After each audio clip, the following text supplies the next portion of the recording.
Hello friends, मेरा नाम है प्रज्वल परनवाल और स्वागत है आपका मेरे चैनल मेथोडोलॉजी पे। जो इस चैनल पे नए हैं मैं उनको बता दूं कि ये इस चैनल पे हम जेईई मेंस और एडवांस में इन्वॉल्व मैथमेटिक्स के छोटे छोटे टॉपिक्स, छोटे छोटे कंसेप्ट डिस्कस करते हैं और सिलेक्शन की तरफ अपना एक कदम आगे बढ़ाते हैं।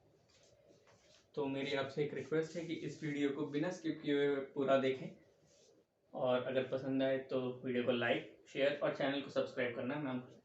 तो आइए शुरू करते हैं। आज का हमारा टॉपिक है लीनियर डिफरेंशियल इक्वेशन यानी कि एलडीई। बहुत बच्चे इस कंसेप्ट के बारे में जानते होंगे, इस टॉपिक के बारे में जानते होंगे। अगर मेंस के पॉइंट ऑफ व्यू से देखा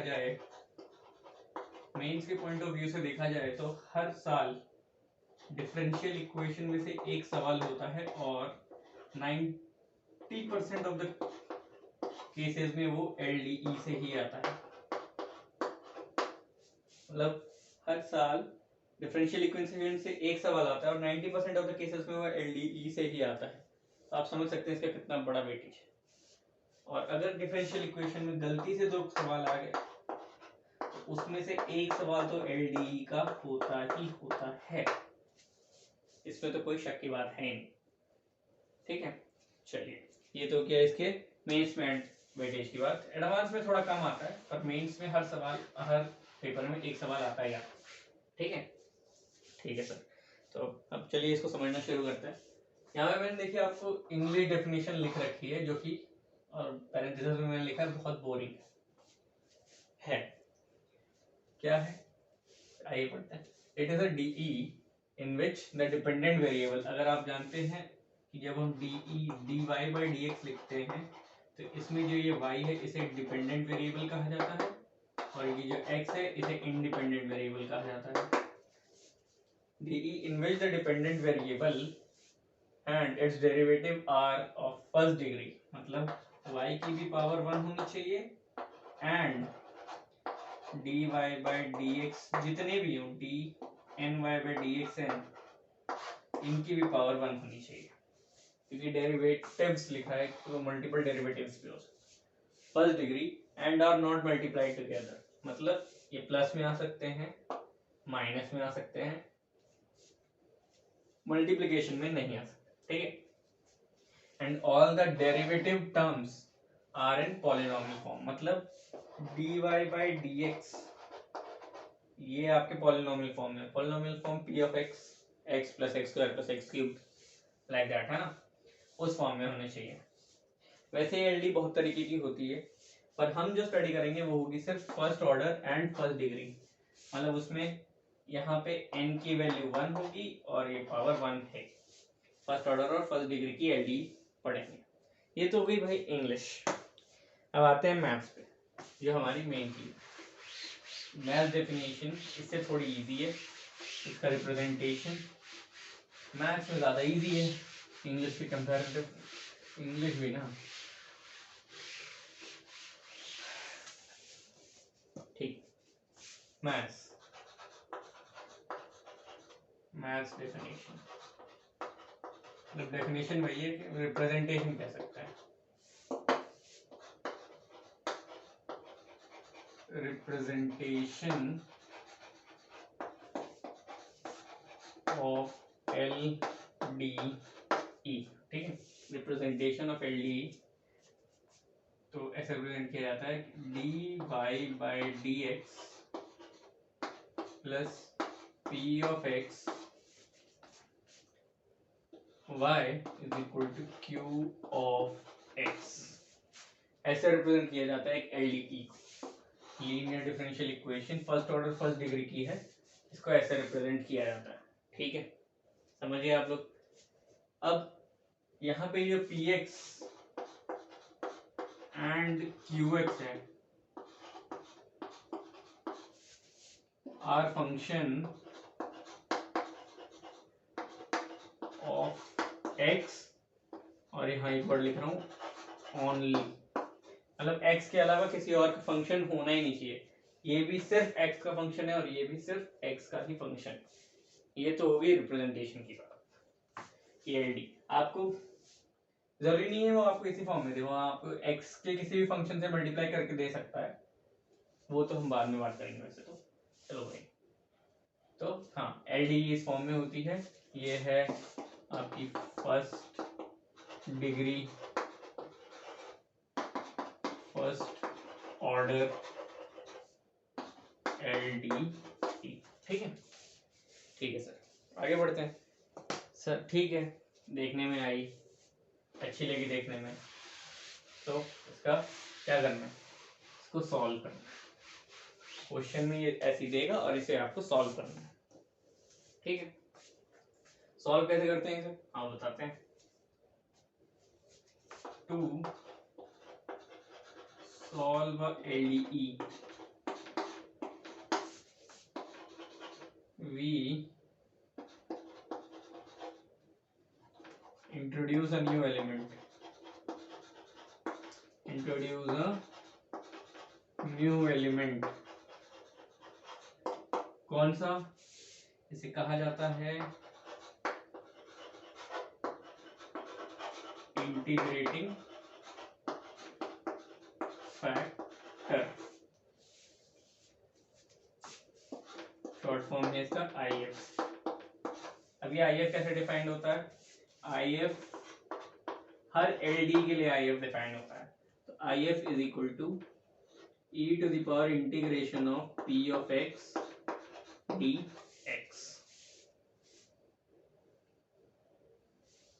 e to the power integration of p of x dx हर LD के लिए इंटीग्रेटिंग फैक्टर डिफाइंड होता है और ऐसे ही डिफाइन होता है e to the power p of x dx, मतलब integration of p of x dx।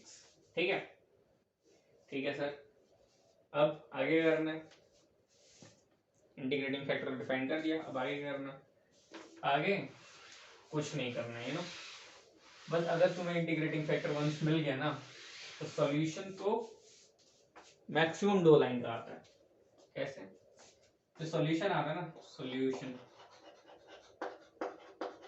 Solution of this differential equation वो ये आता है y times integrating factor is equal to integration of integrating factor into q of x dx। ये है तुम्हारा solution. बताओ, इससे ये आ गया, कितनी अच्छी बात है। और यहाँ पे वेयर IF जो है तुम्हारा वो है e की power integration of p of x dx। ये है simple solution, y into integrating factor is equal to integration of integrating factor into qx dx। अब ये जानना है इसका प्रूफ, ये आया कहाँ से, मतलब इससे ये सॉल्यूशन कहाँ से आया, वो देखते रहे, वरना बाकी लोग वीडियो स्किप कर सकते हैं, मतलब ये वाला पार्ट स्किप कर सकते हैं, प्रूफ वाला पार्ट, ये नहीं देखना कि आया कहाँ से। ठीक है, और प्रूफ देखें इसका, सॉल्यूशन आया कहाँ से।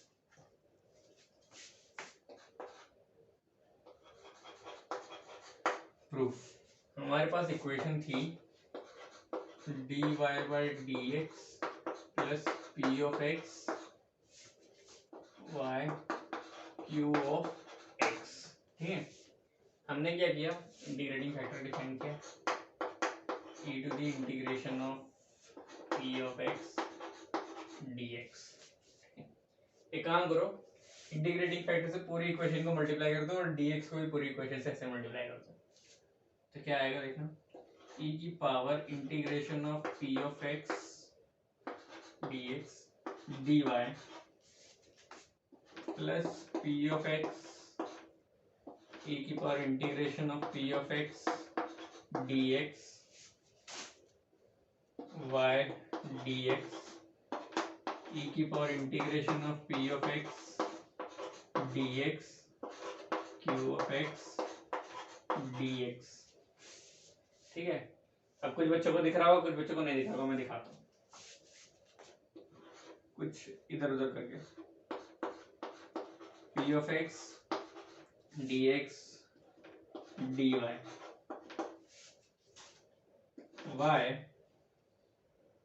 प्लस है, सॉरी y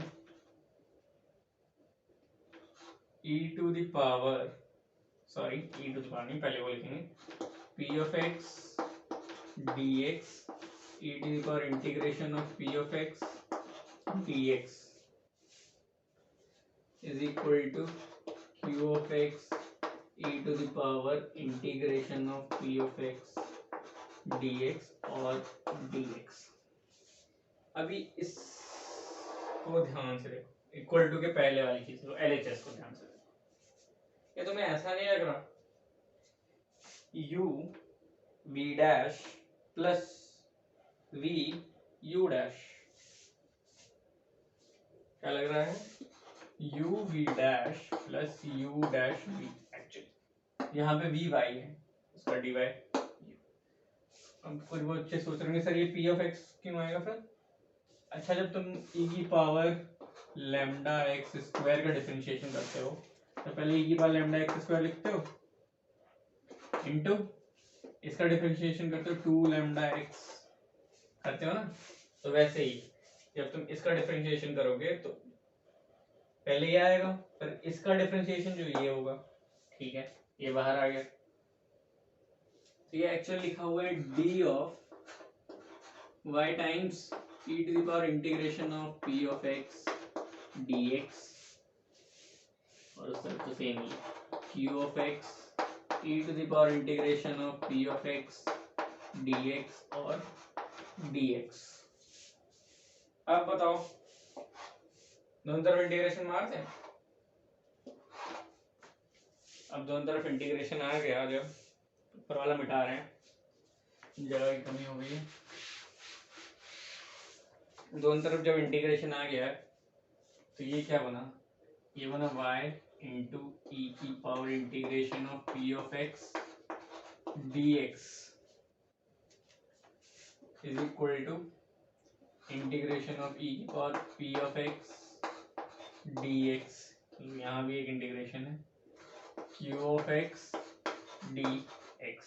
यही तो बताया मैंने सॉल्यूशन, हेंस प्रूव्ड। ये ज्यादातर टीचर्स नहीं बताते, पर आप आए हैं तो कुछ सीख के तो जाएंगे। ठीक है, ठीक सर, तो बहुत हो गया प्रूफ। अब पढ़ते हैं। अब मैंने बता दिया कि सॉल्व कैसे करते हैं, पर तुम्हें फील अभी भी नहीं आई होगी, नहीं आती होगी, नहीं आती। फील कब आएगी, जब 2-3 सवाल करेंगे और प्रैक्टिस अच्छी हो, इसलिए सवाल हम मेन से करेंगे, मेन से पुराने पेपर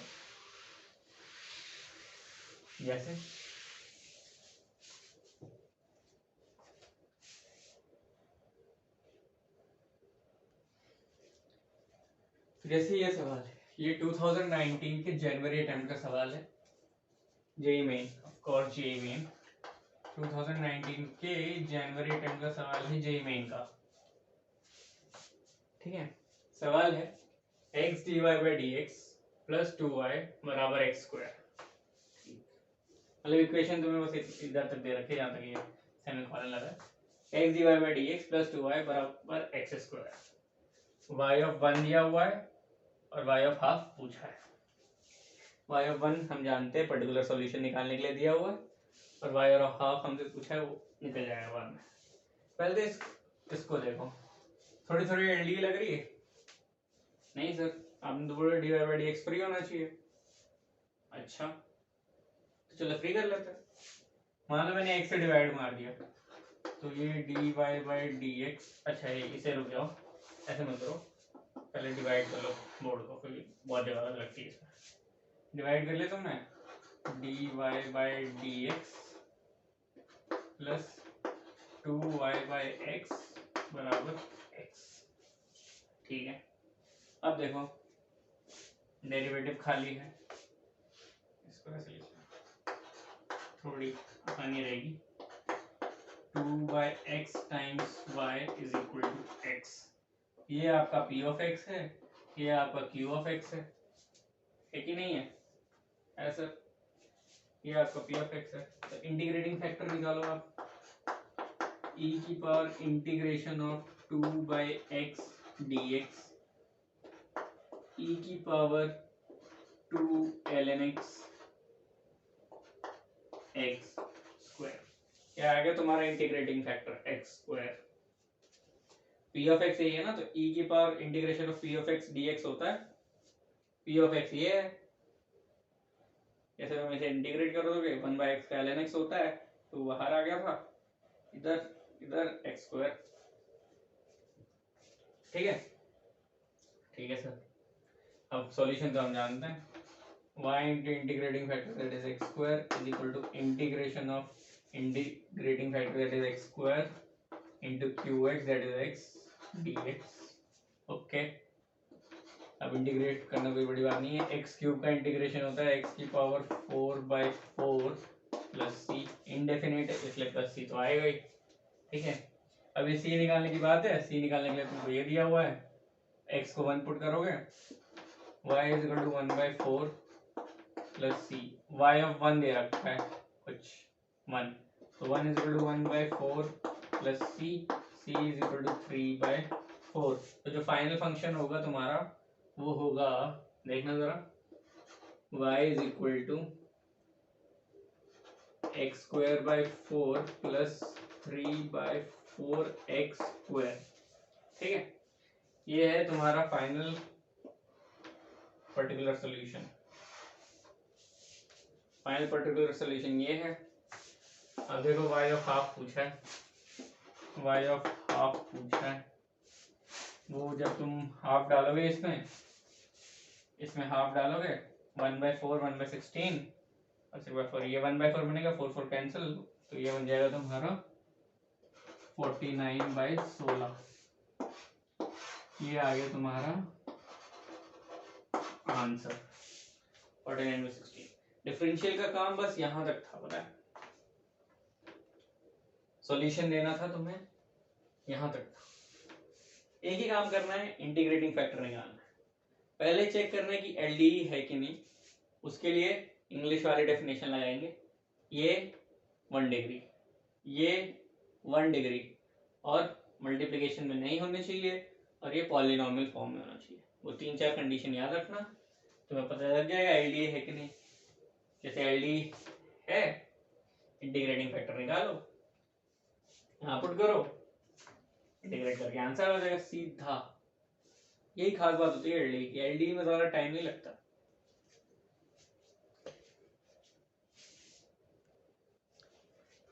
तो जैसे देख सकते हैं आप लोग, ये सवाल है अप्रैल अटेम्प्ट 2019 जेईई मेन से। सवाल इतना खतरनाक सा है, y ऑफ 0 दे रखा है, ये चीज दी हुई थी, root A times y of 1 is equal to π/32।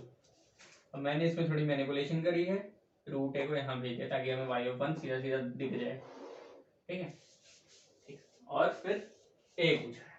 ठीक, अब पहली बात हमें चेक करना है ये एलडीई है कि नहीं है, तो उसके लिए dependent variable 1 degree, derivative 1 degree, दोनों मल्टीप्लाइड नहीं है, पॉलिनोमियल फॉर्म में है। ठीक, पर ये और डिफॉल्ट वाली स्टैंडर्ड वाली जैसे दिख तो नहीं रही है, तो उसको दिखाने के लिए हमें इस चीज से डिवाइड मारना पड़ेगा। चलो ठीक है, मार देते हैं डिवाइड, फिर 3-4 पार्ट्स में डिवाइड है ना। मार दिया हमने डिवाइड, तो ये इक्वेशन बनी dy/dx plus 2x upon x square plus 1 y is equal to 1 upon x square plus 1 whole square. ठीक है, ये इक्वेशन हमारी बन गई। ठीक है सर, अब px ये है, qx ये है, इंटीग्रेटिंग फैक्टर बताओ तो। इंटीग्रेटिंग फैक्टर होगा तुम्हारा e की power integration of 2x x square plus 1 dx। ये मतलब ज्यादा मेहनत नहीं करवाते तुमसे, क्योंकि तुम देख रहे हो अगर x स्क्वायर प्लस 1 को तुम t मानते हो तो ये dt होता है, तो इसको इंटीग्रेट करना बच्चों का खेल है। ये आएगा ln of x square plus 1, तो इसको इंटीग्रेट किया हमने ln of x square plus 1, e की पावर में ln है तो सिंपल x स्क्वायर प्लस 1 आ जाएगा इंटीग्रेटिंग फैक्टर तुम्हारा। ठीक है, अब सॉल्यूशन सबसे इजी है, y टाइम्स इंटीग्रेटिंग फैक्टर, ठीक है ना, integration of X square plus 1 into X square plus 1 whole square dx, एक तो कट जाएगा, और y times x square plus 1 is equal to integration of dx upon X square plus 1। आप बताओ मुझे, क्या तुम्हें एक्स स्क्वायर प्लस 1 का इंटीग्रेशन नहीं आता? आता है सर, इतने लिस्टेड थोड़ी हैं हम, ना आप समझ रहे हो। तो y times x square plus 1 is equal to tan inverse of x plus c। ठीक है, ये आ गया तुम्हारा जनरल सॉल्यूशन। अब जनरल सॉल्यूशन के बाद पर्टिकुलर सॉल्यूशन के लिए उन्होंने ये चीज दे रखी है, तो x को 0 डाल दो और y ऑफ 0 0 है, तो ये तो चीज 0 है, tan इनवर्स 0 0 होता है प्लस c, यहाँ से तुम्हारा c 0 आ गया।